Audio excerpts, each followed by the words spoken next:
Aujourd'hui, nous allons apprendre à former de nouveaux mots en utilisant des préfixes et des suffixes.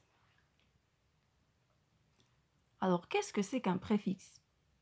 Un préfixe se place devant un mot de base pour former un nouveau mot qui aura un sens différent. Exemple, honnête, malhonnête. Lorsqu'on ajoute un préfixe à un radical, on obtient toujours un mot dérivé de même nature que le radical. Exemple, pluie, parapluie, monter, démonter, heureux, malheureux. Certains préfixes servent à former des mots de sens contraire. Exemple, correct, incorrect, attendu, inattendu, légal, illégal, possible, impossible, régulier, irrégulier, chance, malchance, faire, défaire, ordre, désordre. Les préfixes pré ou post indiquent une notion de temps. La préhistoire est la période qui se situe avant l'histoire, prénatale avant la naissance, postnatale après la naissance. Le préfixe re indique une répétition. Relire, c'est lire à nouveau, et rebondir, c'est bondir une nouvelle fois. On utilise le préfixe para pour exprimer l'idée de protection.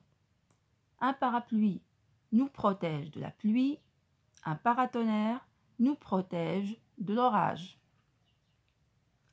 Passons maintenant au suffixe.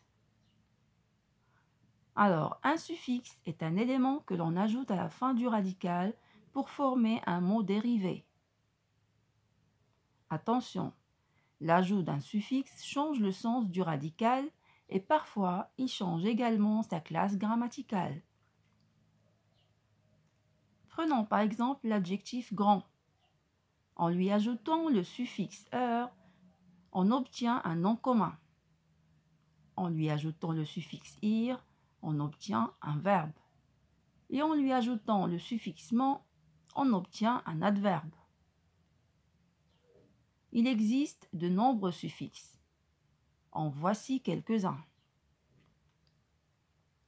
Ceux qui indiquent une possibilité.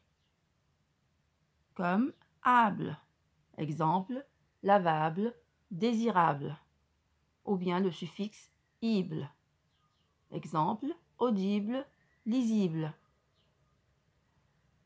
Il y a le suffixe age qui indique une action, exemple un apprentissage, un réglage, le remplissage, le nettoyage. Il y a d'autres suffixes comme heure, heuse, ateur, atrice et er, ien, yen, ié, hier. Ces suffixes indiquent un métier. Exemple, un danseur, une danseuse, un animateur, une animatrice, un magicien, une magicienne, un boulanger, une boulangère. Les suffixes et, et, ion, on, o permettent de former des diminutifs. Exemple, un coffret, une fléchette, un portillon, un aiglon, un éléphanteau. Le suffixe s indique une qualité ou un défaut. Exemple, délicatesse, sagesse, politesse et impolitesse.